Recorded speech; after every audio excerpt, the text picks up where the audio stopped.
I want to send it over right now to Kari Fincham, who is live on the 14 where it's closed in both directions. Kari, it actually stretches from Santa Clarita to Agua Dulce. What do you have for us?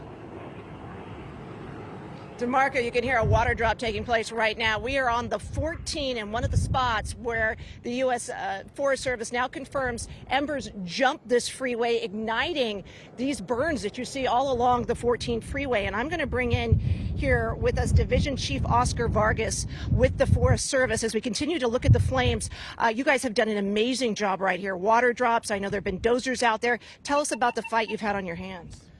So this fire's been challenged with the winds. What we had here is a fire across the 14 freeway. So it came across between the Sand Canyon and Soledad exits on the 14 freeway. We have about approximately 20 acres across the freeway that we're going after with handline, hosely, and dozer lines. So far we've been able to kind of keep it in check, but the winds are still challenging the line. So what we're trying to do is hold it where it is. And I know you want folks to stay off of this freeway. We've seen a number of people driving through where we are on the southbound side. What is the direction to motorists this morning? Stay clear of the area. This fire is so aggressive, moving so fast, and spotting with the wind that it could change direction. So we need everyone to stay away from the area.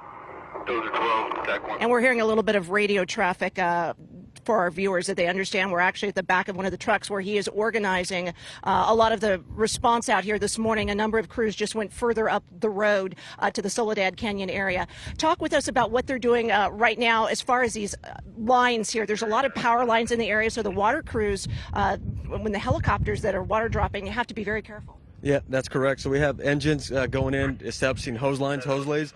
We have dozers also putting in dozer lines. We have hand crews supporting the operations to hold the fire in place. And then we have an air attack operation. We have helicopters and that flying aviation that's keeping an eye on us and also supporting the ground crews to keep it in place. What is going on with the rest of the tick fire at this point? So the rest of the fire, I'm not aware of the other section for now, but earlier when I checked, everyone was having issues holding on to what they had because it was so windy and the embers were flying everywhere. But I think this is probably the biggest threat right now, but I don't know what's going on the backside. Our intent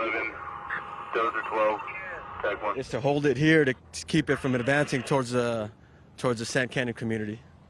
And talk to us about what's ahead, what you're trying to protect. So we're trying to protect all the homes along Sand Canyon and Soledad, and also keep it from getting up on the slopes leading up towards Magic Mountain, which is a mountain range up into the forest.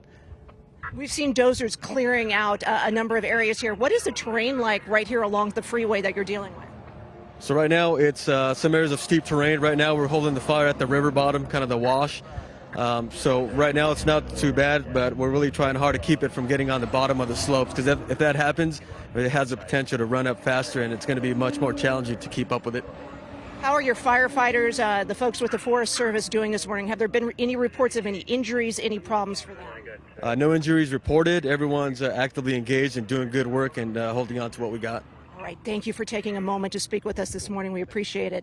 So, DeMarco, Suzanne, you just heard from him. This is the area they are most concerned about. He believes right now with the tick fire all along the 14 freeway here, where these embers flew over, carried by the wind, and ignited some new spots where there was a lot of fresh fuel to burn.